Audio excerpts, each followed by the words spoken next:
the industry has absolutely no problems.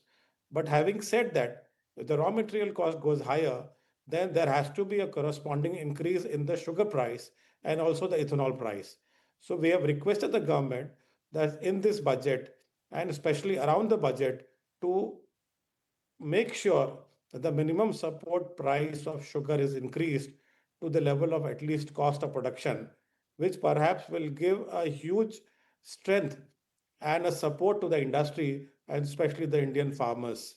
So we believe that the government in its budget or around the budget will announce increase in the ethanol prices, which perhaps will commensurate the increase in the raw material prices, also help the industry to pay to the farmers on time.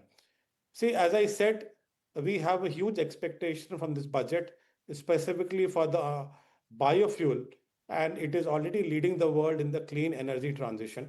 So, this budget provides a rare opportunity to translate climate commitments into the on ground impact by supporting solutions that are already operational, scalable, and domestically rooted.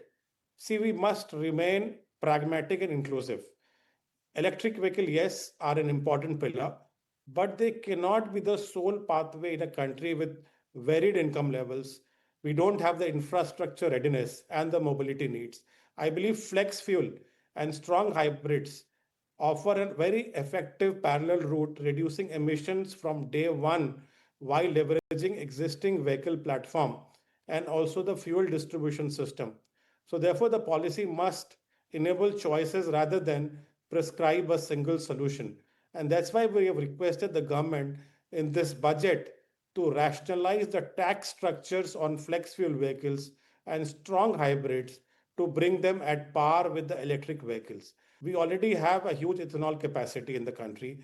Today, we have achieved 20% thanks to the government's conducive policies. But we have much more in the country than we can consume. And flex fuel can really unlock the potential for the unused or unutilized capacity of ethanol in the country. Having said that, ethanol itself is a very carbon neutral transport fuel. Rationalizing the tax structure on E85 and E100 would ensure price competitiveness at the pump. It will also offset mileage differentials and encourage faster consumer adoption. So therefore, keeping in mind that we already have a huge ethanol capacity and we are actually looking at unlocking the consumption of extra ethanol we have, I think if we reduce the tax on E85 and E100, there'll be a greater customer acceptance. Now, this is about the ethanol which we have, but we need to go beyond ethanol and actually into advanced biofuel. For example, isobutanol or ethanol blending in diesel. I think this is something which government is very, very proactively working on. I believe we need a roadmap in the budget wherein the government can announce the blending of ethanol and isobutanol in the diesel so that a huge sector can be unlocked and direct benefit can go to the farmer. Similarly, in the aviation sector, we have a huge responsibility to lead the global aviation decarbonization. So we are expecting the government in this budget to come out with a national sustainable aviation fuel policy, which could be supported by fiscal incentives and tax rationalization, which will enable the industry to put huge investments and put up the plants in the country for production of SAF using the ethanol, ultimately sugar as a feedstock. Similarly, sugar mills can actually work as an integrated bioenergy hubs. I believe government has to come out with supporting ecosystem and scheme to advance or actually have an investment in systems like green hydrogen using bagasse, or for example, other ecosystems which is connected to biofuel, especially the compressed bio-natural gas. So I believe these are some of those things which are very, very important. And we expect that the government will come out with certain policies in this budget.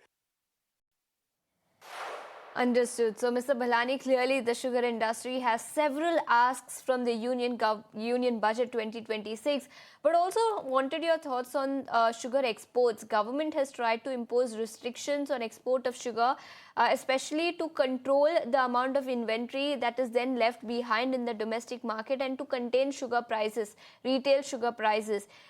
Given this, what kind of expectations then do you have from the union government and union budget with respect to relaxation of curbs on sugar exports from India? Sugar exports, see, the government had given a quota of 1.5 million tons way back in November, and that is still valid until 30th of September this year. Having said that, the international parity is a bit of a problem. We have been able to do the contracts for almost 350,000. And since the international prices are at the moment very low because of the global surplus, there is not a very major boost to the export as of now. But we expect that by 30th of September, we should be able to export our quota. This a similar situation came back around 10 years back when we had a global surplus. And that time, since we had too much of sugar in the country, government had actually given an export subsidy, but also in that particular year had announced the minimum support price for the sugar to support the sugar industry so that they can pay to the farmers on time. Since we have a similar situation almost after 10 years, we at least expect the government to announce the revision of MSP at the earliest. Okay, so the sugar industry is asking for a revision in minimum sugar price of sugar. That's the word coming in. Mr. Ballani, thank you so much for taking your time out and joining us here on ET Now and helping us understand what the